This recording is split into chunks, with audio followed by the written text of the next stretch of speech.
Looking after parents exclusive for sons?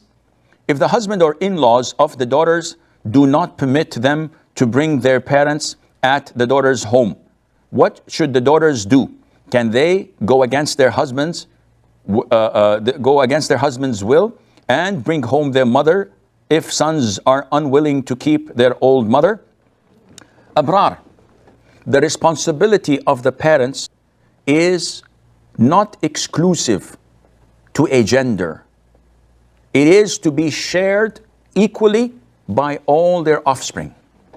So if I have 3 boys and 3 girls, when I'm old, I am not the responsibility of my eldest son, as so many families think. Or my wife, the mother, is old, she's not the responsibility of the girls. Rather, all of my children share my responsibility. Having said that, my son is not obliged to take me in his house, because if his wife says, no, I do not want to serve your father, and it's not my responsibility to do so, and I'd like to have my privacy in my own home, this is her God-given right. As for the daughters, if my wife says, I'd like to bring my mother to live with us, she's old, she's senile, and she needs people to take care of her, it is my God-given right to say, no, this is my house, I'm the man of the house, I do not allow you to do so because I don't want anyone in my house.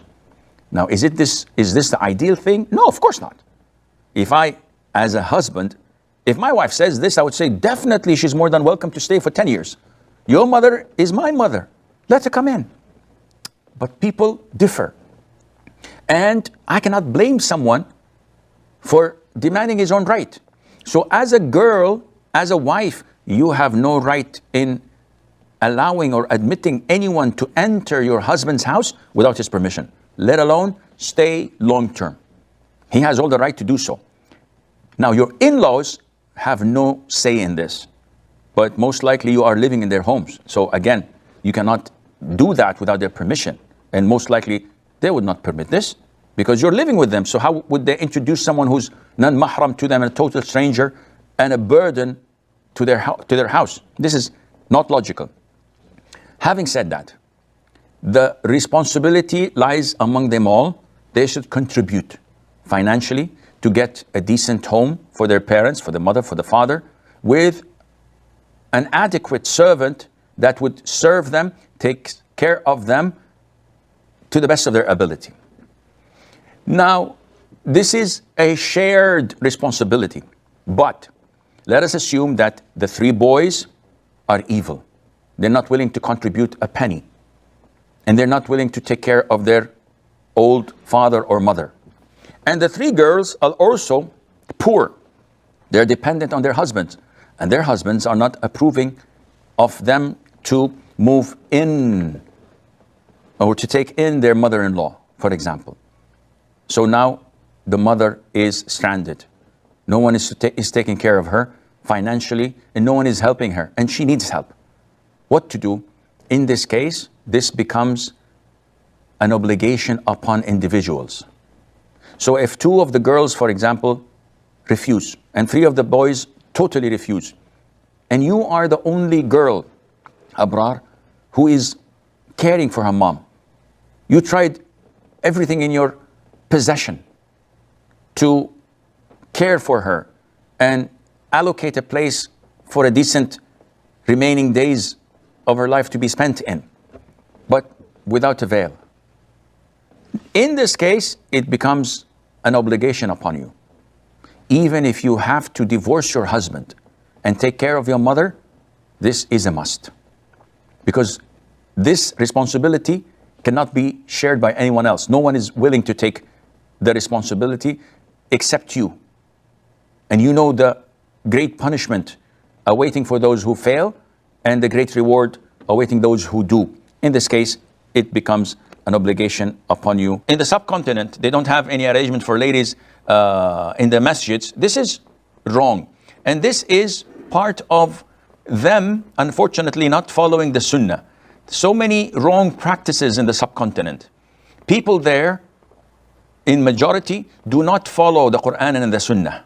They'd rather follow their peers, their scholars, their leaders, who themselves may not have sufficient knowledge of the Quran and the Sunnah, but they follow what they had learned from their ancestors, from their forefathers.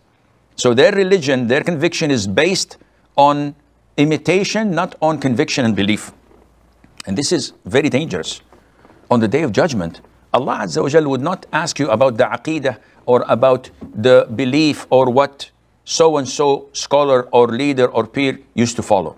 Allah Azza wa Jal would ask you as an individual, what was your response to the Prophet alayhi salatu wasalam? وَيَوْمَ يُنَادِيهِمْ فَيَقُولُ مَاذَا أَجَبْتُمُ الْمُرْسَلِينَ. Allah Azza wa Jal would call them out on the Day of Judgment and ask them, what have you responded and answered the prophets? So you cannot say, well, Imam Ahmad bin Hanbal said so and so, Imam Shafi'i said so and so, Abu Hanifa said so and so. If you are presented with the verse from the Quran and you can read that, it's in black and white, or you're presented with an authentic Sunnah of the Prophet in Bukhari, in Muslim, in Tirmidhi, in Nasa'i, yet you reject it and say, no, I follow my madhab. Akhi, if you are a layman and can't differentiate between a verse and a hadith, yes, you go ahead and follow your madhab.